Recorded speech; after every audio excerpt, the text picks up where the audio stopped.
So we're going to do this video on composite shapes. This basically doesn't have more theory, so I'm just going to do the two work examples that are in the book. So it says, find the length of the side X. Give your answer correct to 2 decimal places. So this is the part that I'm going to take care of here. Wonderful. So we have this shape, and I just have made it bigger here. So all you have to do with like everything that is composite shapes, you might remember this from year 7 and year 8 when you're finding the area of a composite shape. It's all about breaking out the shape into things that you know.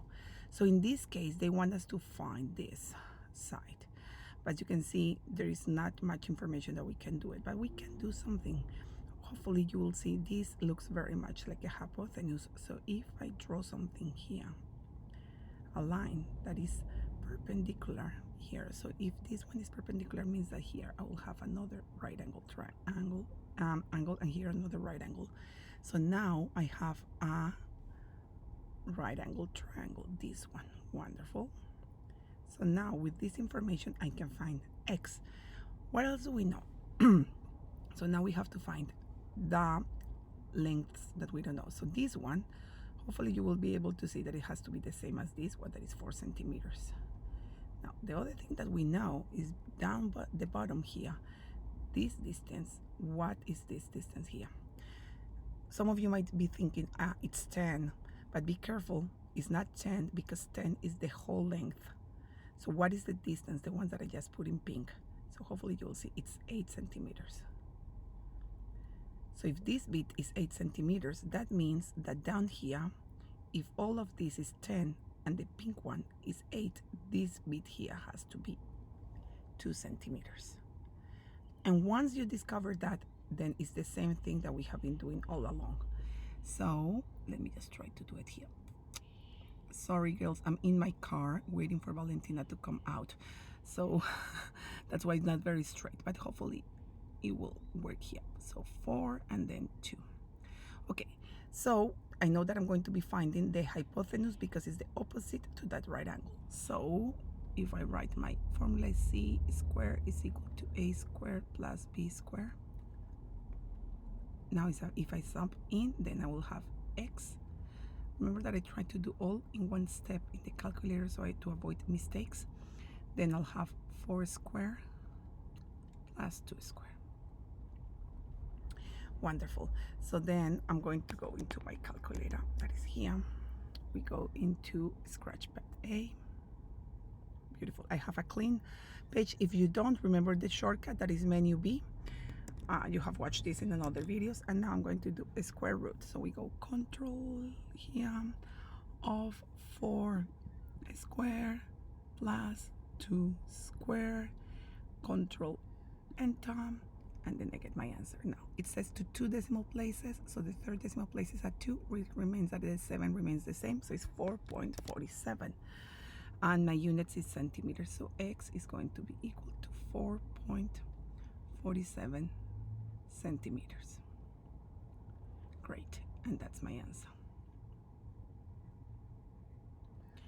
Now if I go, let's do this one here, the next one, work example 2. 8. So it says, for the diagram at the right, find the length of the sides marks as X and Y to 2 decimal places. Great. So I have it here, bigger, same image, just bigger to make my life easier. So again, it's all about defining what information do I have. So first thing, hopefully you will be able to see that if you see here, I have a right angle triangle, okay, in which I don't know X and I don't know Y, but there is a smaller right angle triangle that is this one. And in this one, I'm lucky because I know the hypotenuse and I know one of the sides, which means that I can find X. So we're going to work with that green one first. So I'm going to draw it here. I'm going to try to do a better job. I'm useless, nothing that I can do better. Okay, that's okay.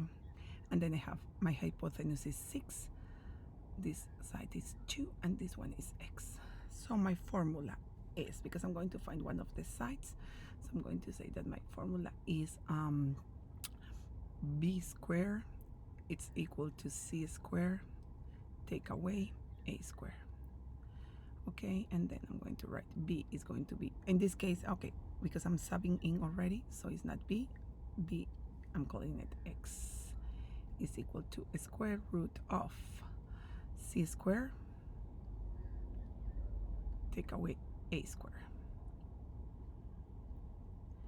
And that's what I have to do. So I go and find that in my CAS. So a square root of 6 square, take away, was it 2?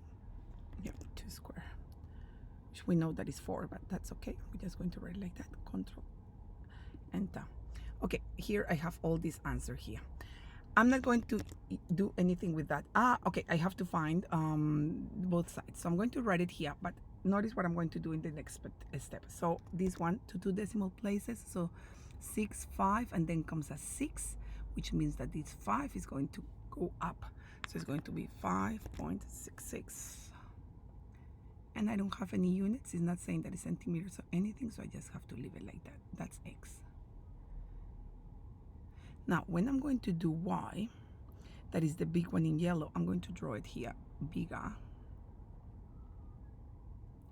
What do we know? So now we know that the hypotenuse, this is the right angle. The hypotenuse is 15. One of the sides, I'm going to leave it as x. Don't kill me. Give me 1 sec. This x, that I know that is this one here. And then I have y here. Okay, and I'm going to write my formula again. So the formula in this case, I know that this one I already know. So the one that I'm going to find is this y. So it's going to be, my formula is b squared is equal to c squared, take away a squared. Then b, which is y, is the one that I'm looking for. Y is equal to a square root of hypotenuse, which is 15 squared, take away. Because I want all these decimals to be taken into account. I know what I have here is only an approximation, but what I have here is the whole thing. So look how I'm going to do it in my calculator. I'm going to write here what I'm going to write in my calculator. That is going to be the answer of this one, square. So look at what I'm going to write in my calculator. So I'm going to do, I want to find the square root of 15 squared, take away, and then you go here and say control this symbol here that is negative, and you see how it comes up as answer. Then I say square. In this way, when you're doing this with your calculator, you're making sure that in here that carrying all those decimals, and even the ones that they're not showing us. If this continues forever, never, never, all of those decimals are being taken into account here. So the answer that I'm going to get here is going to be more exact. So I'm going to do, then press Control, Enter, and I get that my answer is going to be 13.89. Now, because this one is a 2, this one remains as a 9, so it's 13.89. So y is equal to 13.89. Wonderful. If you have difficulties understanding what I did here with this answer bit, I'm going to highlight it with this bit here. When I did this, just let me know, and I'll help you in class. Okay, good luck, girls.